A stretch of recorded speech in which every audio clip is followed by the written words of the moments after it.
Era uma vez um barman que durante o expediente percebeu que tinha uma mulher chorando no balcão do bar onde ele trabalhava e decidiu ser gentil com ela. Ofereceu uma coisinha para beber, afinal de contas é o trabalho dele.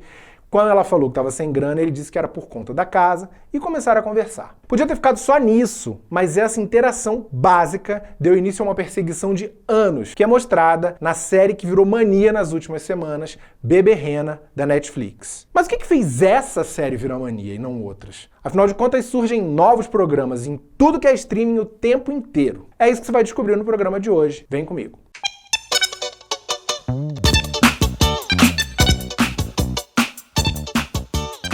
Está no ar mais um episódio do Aprenda, o programa que ensina coisas que você nem sabia que precisava saber. Eu sou o Álvaro Leme, jornalista, professor, curioso profissional e, claro, adoro maratonar série que nem você, que nem todo mundo faz hoje em dia. Hoje nós vamos de Beberrena, que apesar desse título fofo, é bem pesado em alguns momentos. É a história do bartender Donnie, que eu falei agora há pouco no começo, que também é aspirante a humorista, e de uma mulher que vira perseguidora dele, que vira stalker dele, que se chama Marta. Depois do momento em que eles se conhecem, que eu contei agora há pouco, ela começa a frequentar diariamente o bar onde ele trabalha, fica o dia inteiro sentada lá, e começam a interagir, ela começa a mandar mais mensagens para ele. Ao longo de 2 anos, foram mais de 41 mil e-mails, 350 horas de mensagens de voz que serviram de material para essa série da Netflix, lançada no dia 11 de abril e que em tempo recorde, não sei se recorde, mas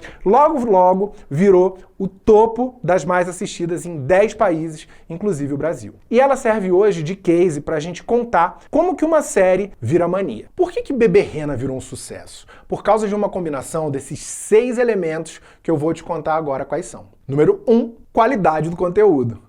Eu sei que parece meio óbvio dizer isso, né? Afinal de contas, é um negócio bom para poder viralizar, para poder virar moda, mas nem sempre o que viraliza é o bom conteúdo. É só a gente ver quanta trend idiota tem hoje em dia, de lutinha, enfim, odeio. Mas nesse caso aqui, a série é boa mesmo. O roteiro, a direção, a produção, é tudo muito bom.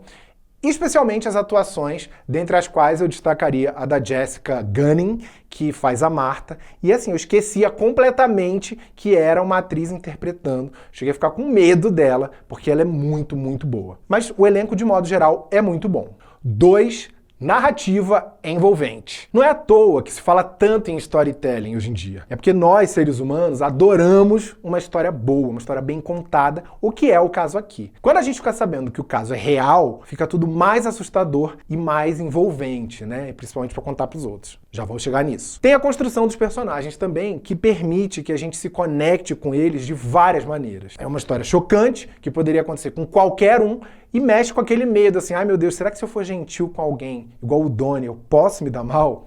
Mas não só por isso, a gente se conecta também, né, porque o Donnie, que é feito pelo Richard Gedd, que é o autor, produtor executivo de Beberrena, é o fato de que o personagem é um cara totalmente comum. Ou seja, poderia ser eu, poderia ser você, e além de tudo tem as questões dele, de frustração, de autossabotagem. Quem aí que nunca se autossabotou? Ao mesmo tempo, ele mostra a Marta não como uma vilã de novela. Ela não é o mal supremo. Ela é uma pessoa. Como todos nós, ela tem nuances, tem luz, tem sombras. Eu já tive, eu tenho certeza que muita gente aí também, uma tendencinha de dar uma stalkeada nos outros na internet, tá? Que fique claro.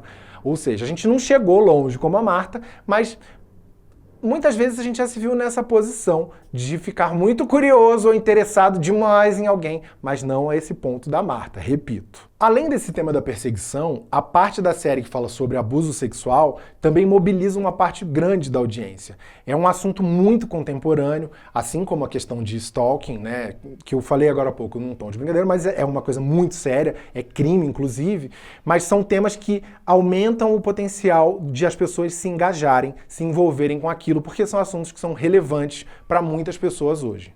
3. Ação dos algoritmos. Vamos olhar um pouco para trás, para a época que ainda não existia streaming?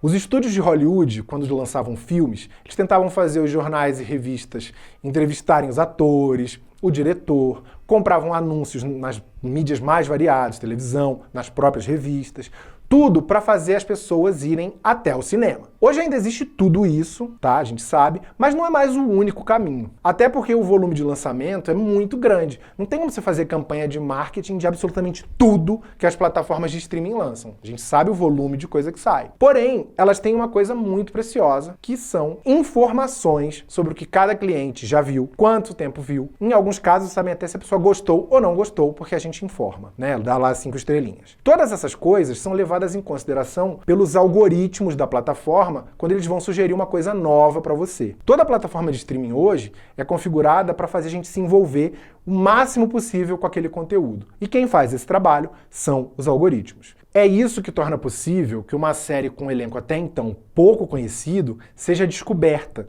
e ela comece aos poucos a ganhar popularidade.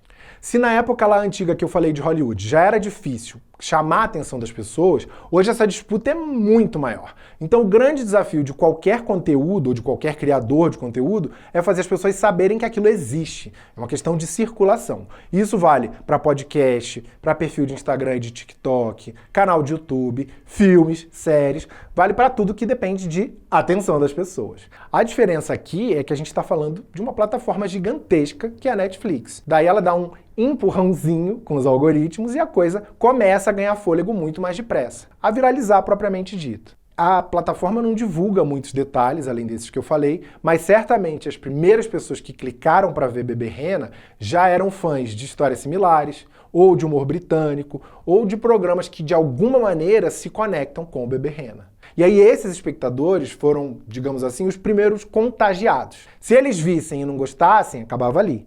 Não ia ter nem esse vídeo aqui. Só que eles gostaram, o que leva a gente para o próximo fator, que é 4, o boca a boca. Eu vi Bebê Rena porque minha amiga Paty Camargo que falou assim, você tem que ver. Obrigado, aliás, viu, Paty? Beijo pra você. Daí eu postei nos meus stories quando eu comecei a ver e quando eu terminei de ver, e assim como eu, várias pessoas. Que é, na verdade, o sonho de todo profissional de conteúdo hoje. Conseguir fazer as pessoas se envolverem tanto, amarem tanto aquele produto, a ponto de virarem multiplicadores. Virarem uma espécie de embaixador daquilo, de tanto que elas falam a respeito. E Bebê Rena tem ainda a vantagem de não só os episódios serem curtos, né, uma meia hora mais ou menos, como ser uma minissérie, em vez de ser uma série. Para mim super ajuda, porque muita gente é relutante em começar uma nova série, de pensar no compromisso que é acompanhar um monte de temporada. Eu, inclusive, tá? E o final de Bebê Rena, embora eu ache muito bom, até daria margem para uma temporada nova, o que eu espero, por favor, que não aconteça. Uma coisa que eu detesto é quando as pessoas ficam pedindo temporada nova de minissérie. Acabou, gente. Vida que segue. Precisa aprender a encerrar ciclo, tá? 5. Prova social. Do lado de lá tem muito conteúdo querendo ser descoberto e do lado de cá tem espectadores procurando algo que preste. Ninguém gosta de perder tempo vendo série ruim, vendo filme ruim. Então, se um amigo me indica, se é alguém que eu confio, né, eu vou seguir. É uma prova social de que aquilo foi testado e aprovado por outras pessoas. Isso vai me poupar tempo. No marketing, a noção de prova social é chamada de gatilho mental. É uma ferramenta que pode ser útil para conseguir mais sucesso nos seus objetivos de negócio.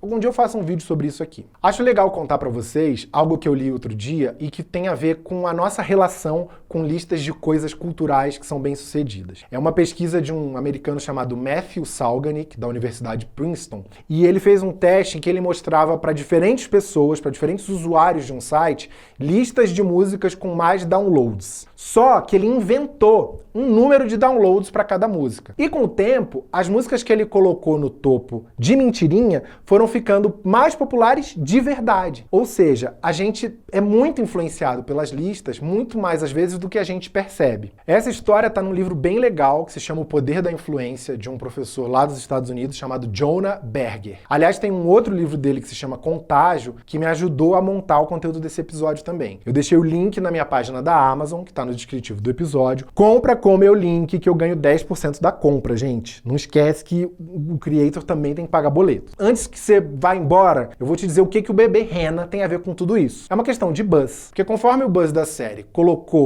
fez com que ela entrasse na lista das mais assistidas, mais gente passa a assistir. Se até certo ponto era difícil ganhar a atenção do público, depois de um certo momento, é como você empurrar uma bola de neve. Você foi subindo a montanha sofrendo para chegar lá em cima, na hora que você chegou, que você empurrou, ela vai descendo a montanha e vai crescendo e ganhando mais força até ela virar o nosso item 6, que é fenômeno pop. O que eu quero dizer com essa expressão fenômeno pop? Quando eu falo em fenômeno pop, eu estou dizendo que o programa transbordou da Netflix para outros lugares do que a gente chama de ecossistema da mídia. De tanta gente falando sobre ele, começam a surgir outras formas de conteúdo.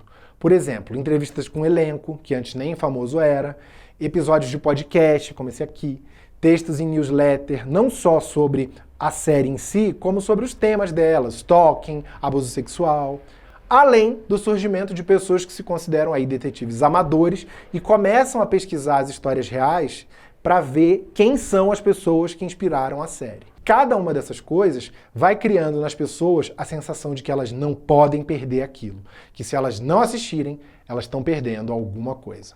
Vimos aí então 6 elementos que ajudam a entender como que a série Beberrena virou um fenômeno, mesmo sem ter atores famosos, sem ter uma grande campanha de marketing.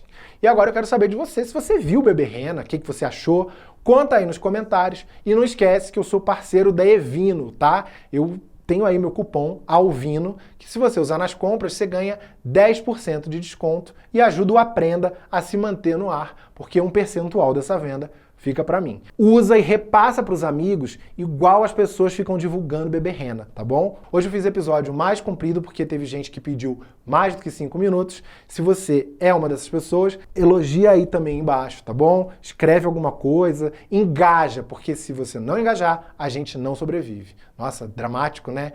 Eu volto a qualquer momento com mais coisas que você nem sabia que precisava saber.